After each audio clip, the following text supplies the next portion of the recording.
लोकसभा में प्रधानमंत्री की सुरक्षा कॉम्प्रोमाइज हो सकती है।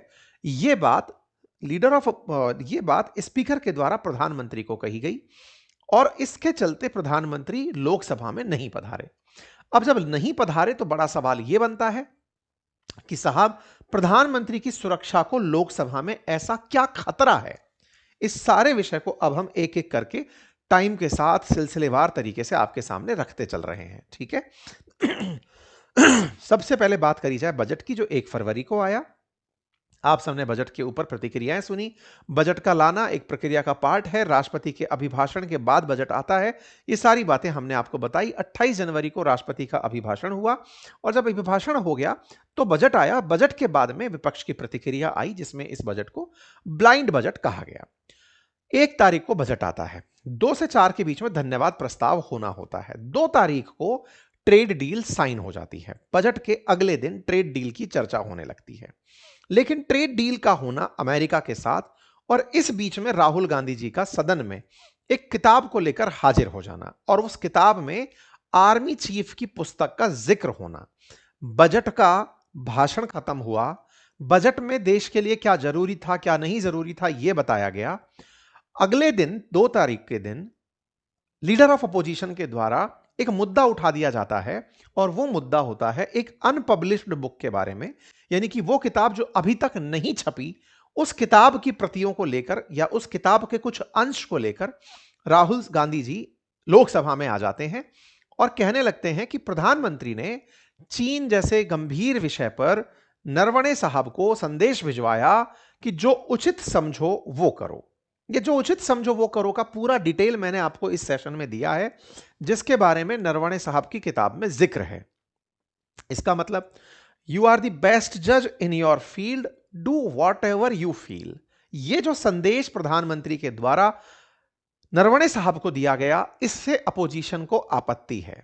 अपोजिशन को आपत्ति है कि प्रधानमंत्री को यह नहीं कहते हुए कुछ और कहना चाहिए था। जैसे हो सकता है प्रधानमंत्री कहते कि पीछे हटो, हो सकता है प्रधानमंत्री यह कहते कि आक्रमण करो, यानी कि प्रधानमंत्री उस समय खुद नेतृत्व करते।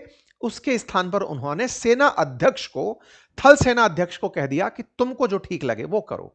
यह करके प्रधानमंत्री अपनी जिम्मेदारी से पीछे हटे, ऐसा विपक्ष का मानना है। सत्ता पक्ष का मानना है कि इससे अच्छी लीडरशिप क्या होगी, जो जिस काम में एक्सपर्ट है उसको यह कह दिया जाए कि तुम्हें जो स्टैंड लेना है लो, हम तुम्हारे साथ खड़े हैं।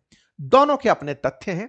सरकार का मत है कि हमने अपनी तरफ से नरवणे साहब को, अगर पहली बात तो यह अनपब्लिश्ड किताब है, इस पर प्रतिक्रिया का कोई औचित्य नहीं है, लेकिन अगर सेना अध्यक्ष को यह कहा था तो इसमें कोई बुराई नहीं है। अगर सेना अध्यक्ष को उचित समझो यह कह दिया गया कि तुम्हें जो ठीक लगे वो एक्शन ले लो, यह अपने आप में दर्शाता है कि आपके ऊपर जो भी लोग आपके निर्णय करने के लिए बैठे हुए हैं, उन्हें आपके काम पर ट्रस्ट है। वाइस वर्सा, अगर हम विपक्ष की तरफ से बात करें तो उनका मत यह है कि प्रधानमंत्री खुद यहां पर डिसीजन लेते, उनको डिसीजन लेने के लिए क्यों कहा। आप देश की जनता हैं, दर्शक हैं, जो अपनी तरफ से ठीक समझे वो आप दोनों पार्टियों को अपने संदेश में बता सकते हैं। खैर, राहुल गांधी जी इस मामले को लेकर के अगले दिन काफी ज्यादा इस मुद्दे को उठा दिए। 3 तारीख के दिन भी यह मामला फिर से सरफेस हुआ, लेकिन 2 तारीख के दिन ट्रेड डील का होना संदेश में बाहर आ जाता है। लोकसभा के अंदर नरवणे साहब की पुस्तक से अगले दिन ट्रेड डील की एंट्री हो जाती है। इस ट्रेड डील की एंट्री के बाद विपक्ष अचानक प्रतिक्रिया मोड में आ जाता है। प्रतिक्रिया बजट पर देनी थी, ना तो बजट पर मिली। अभिभाषण पर देनी थी, ना उस पर मिली। और तत्काल प्रभाव से ट्रेड डील रूपी जो मामला आया, करंट के मामले पर तत्काल प्रभाव से रिएक्शन सत्ता विपक्ष की तरफ से दिया गया कि आप कॉम्प्रोमाइज्ड हो गए एप्स्टाइन फाइल में नाम आने के कारण, और आपके फाइल पर नाम आने के कारण आपने ट्रेड डील को साइन कर लिया। इस पर विपक्ष का आरोप था सत्ता पक्ष पर कि आप लोगों ने अपनी तरफ से कोई अनाउंसमेंट नहीं किया। जो अनाउंसमेंट किया वो अमेरिका की तरफ से था, मतलब ट्रंप कर रहे थे जो भी बता रहे थे। सदन को आपने कुछ सूचनाएं नहीं दी, ना आपने यह बताया कि किसानों के लिए क्या फैसले किए गए। विपक्ष का आरोप था सत्ता पक्ष के ऊपर कि आपकी डील में क्या पता है वो डॉक्यूमेंट भी पब्लिक में अभी तक नहीं है, मतलब कि क्या हुआ है डील में नहीं पता है। आप कह रहे हैं कि कृषि क्षेत्र में, डेयरी क्षेत्र में कोई डील नहीं हुई है। अमेरिका कह रहा है कि कृषि क्षेत्र भारत के लिए खुल गया है।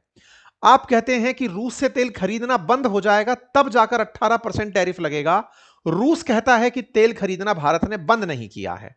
आफ्टर ऑल करंट स्थिति है क्या, इस पर आप क्यों नहीं बोलते? आपकी तरफ से ट्रंप ही क्यों बोल रहे हैं?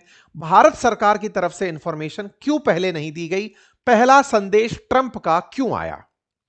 इस पर सत्ता पक्ष का कहना है कि साहब टैरिफ लगे थे उनकी तरफ से, टैरिफ उनने लगाए थे तो हटाएंगे वो, हम तो टैरिफ लगाए नहीं थे। डील को जिसको बराबरी के समझ के किया जा रहा है वो दुनिया जानती है कि वो खुद की तरफ से पाबंदी रूपी डील लगाया था, अब वो हटा लिया है तो अनाउंसमेंट भी उसका है। ऐसे में वो क्रेडिट खोर आदमी है। वो इस बात के लिए आज तक कलेश कर रहा है कि मुझे थैंक यू नहीं बोला, मैंने मध्यस्थता कराई थी, दो देशों के बीच में मैंने सुलह कराई थी, युद्ध रुकवाया था, आज तक भारत उसका मुझे क्रेडिट नहीं दे रहा है। पता चले कि वो क्रेडिट खोर आदमी इस बात पर बिफर जाए। सरकार इसलिए चुप बैठी है।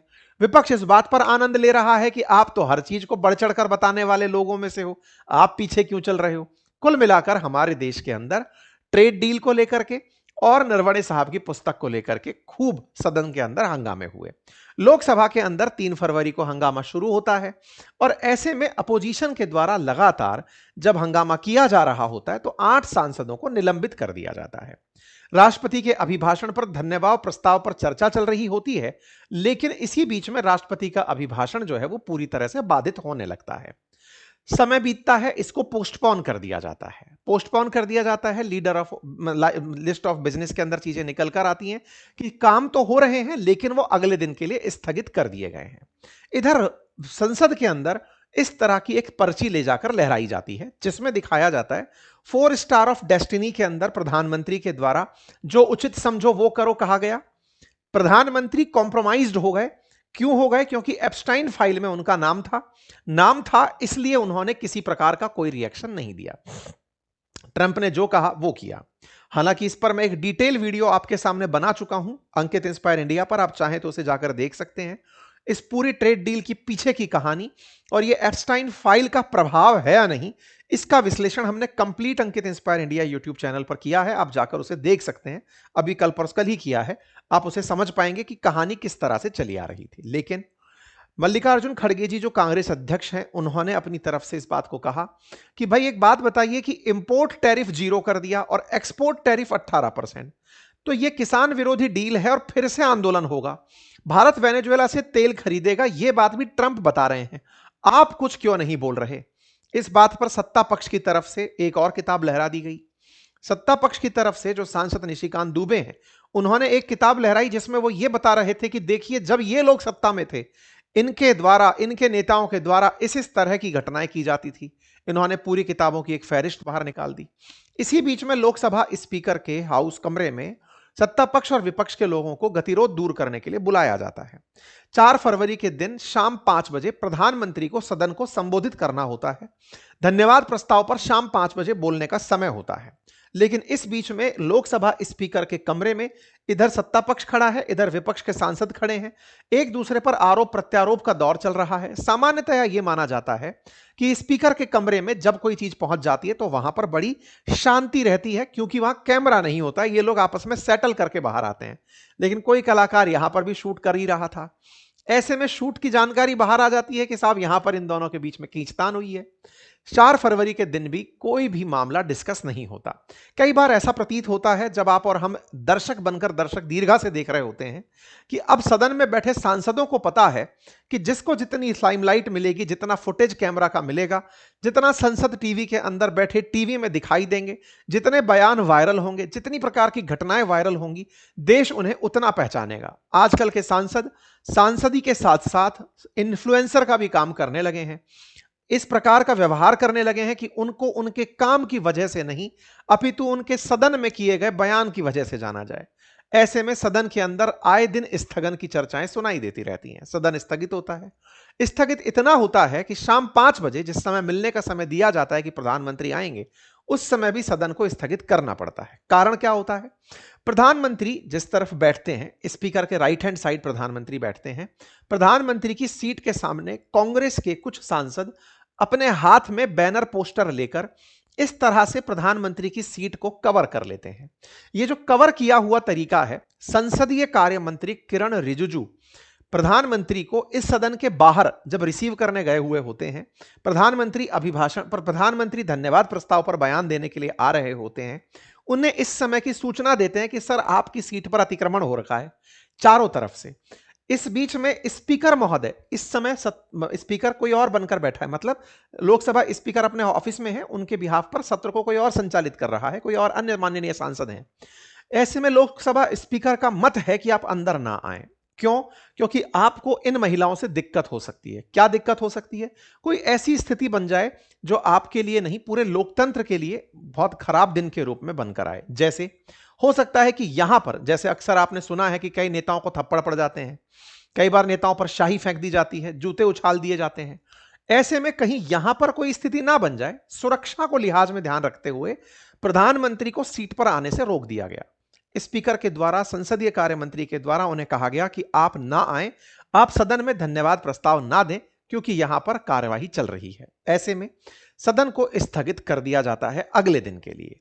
अब जब सदन को स्थगित कर दिया जाता है, क्योंकि सत्ताधारी पार्टियों के नेताओं की सीटें घेरी हुई होती हैं, पीएम की सीट घेरी होती है विपक्षी महिला सांसद के द्वारा, ऐसे में सदन से पहले भी 8 सांसदों को उनको निलंबित किया हुआ था, लेकिन प्रधानमंत्री आकर के आने के लिए, भाषण देने के लिए आ गए थे, लेकिन संसदीय कार्य मंत्री के द्वारा जब उन्हें सूचित किया गया तो फिर वो सदन की जगह राज्यसभा की तरफ चले गए। उन्होंने जाकर के राज्यसभा में अपना भाषण रखा।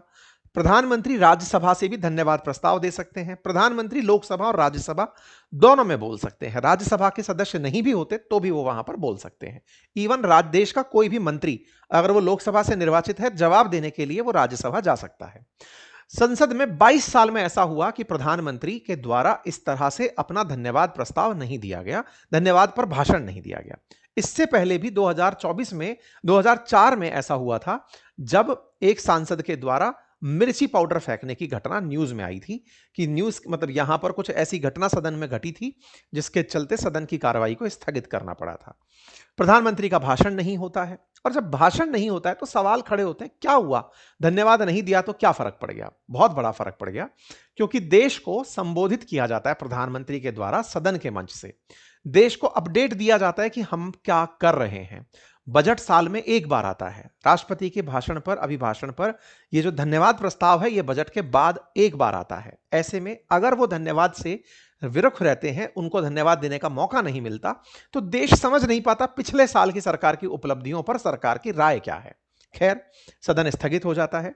राज्यसभा में प्रधानमंत्री गुरुवार को पहुंच करके धन्यवाद प्रस्ताव पर करीब 97 मिनट, यानी कि कल के दिन प्रधानमंत्री बोलकर चले आते हैं। इस पर ओम बिड़ला जी कल, यानी कि गुरुवार के समय अपनी संसद में बैठ करके, लोकसभा में बैठ करके बताते हैं कि देखिए, इस वजह से प्रधानमंत्री को हमने नहीं बुलाया, और ना बुलाने के पीछे का तर्क इन्होंने दिया कि उनकी सुरक्षा को अप्रत्याशित घटना के लिहाज से ध्यान में रखते हुए हमने ये फैसला लिया। पीएम ने मेरे सुझाव को माना, मैंने ही उन्हें आग्रह किया था कि आप सदन के अंदर ना आए। इन्होंने अपने द्वारा इस बात को बोलते हुए यह भी कहा कि सांसद महोदय जो सदन में बैठे हैं, वो जिस प्रकार से कार्य को अवरुद्ध करते हैं, सदन के अंदर चर्चाएं होनी होती हैं, सदन में आपके क्षेत्र के मुद्दे उठने होते हैं, पूरे देश के अंदर जो सांसद निर्वाचित होकर आए हैं उनके विषयों को यहां पर रेज करना होता है, लेकिन इस हंगामे के चलते देश के प्रमुख मुद्दों को यहां पर चर्चा में नहीं लिया जाता। यह सत्य भी है, क्योंकि बहुत सारे प्रश्नकाल के अंदर सांसदों के प्रश्न लगे रहते हैं। बहुत से विषय ऐसे होते हैं, बहुत से बिल ऐसे होते हैं जिन पर कंप्लीट चर्चा की आवश्यकता होती है। सत्ता पक्ष को विपक्ष के मत जानने की आवश्यकता होती है। देश विपक्ष के मतों को जान पाता है, इसीलिए यह टीवी का सिस्टम रखा जाता है कि सबको सब पता चल सके कि क्या हो रहा है। लेकिन स्पीकर महोदय ने यह बात गिनाते हुए कहा कि आप लोगों के चलते अभी तक 19 घंटे 13 मिनट का समय बर्बाद हो चुका है, और सदन का हर एक मिनट बहुत कीमती होता है। हर मिनट की लागत 2.5 लाख रुपए के आसपास नापी जाती है। इस पर कांग्रेस की तरफ से नेता प्रियंका गांधी जी ने कहा कि प्रधानमंत्री को महिलाओं से 3 महिलाएं अध्यक्ष के सामने खड़ी थी, इससे सुरक्षा पर चिंता आ गई। ये केवल नॉनसेंस बात है, इसका कोई औचित्य नहीं है। इन्होंने इस बात को इग्नोर किया कि कोई मतलब नहीं है इस बात का। राहुल गांधी जी अगले दिन, यानी कि कल आकर के बोलते हैं कि वो सवालों से घबरा गए, सच्चाई से ऐसे डर गए कि उन्होंने झूठ की शरण ले ली। खैर, उन्होंने जो उचित समझा वही किया। ये जो तंज है, ये बिल्कुल वैसे ही है जैसे नरेंद्र सरेंडर करके एक पॉइंट बनाया था इन्होंने, चौकीदार चोर है करके एक पॉइंट बनाया था। ऐसे अब इन्होंने जो उचित समझा वही किया। प्रधानमंत्री का वो आंसर जो उन्होंने नरवणे साहब को कहा था वो उठा करके इन्होंने अब ट्वीट के माध्यम से कह दिया। फिर ये नरवणे साहब की उस पुस्तक को जो अभी तक अनपब्लिश्ड है, जो किताब प्रमुखता से हो सकता है नरवणे साहब से जब मिनिस्ट्री ऑफ डिफेंस के पास गई हो, प्रकाशन के पास गई हो, उस पुस्तक को ये लेकर के मीडिया के सामने आते हैं, मीडिया के सामने बताते हैं कि देखिए ये बात कहां पर लिखी है। 2014 में जब एमपी के द्वारा मतलब इस तरह की घटनाएं हुई थी, 2004 के अंदर हुई थी,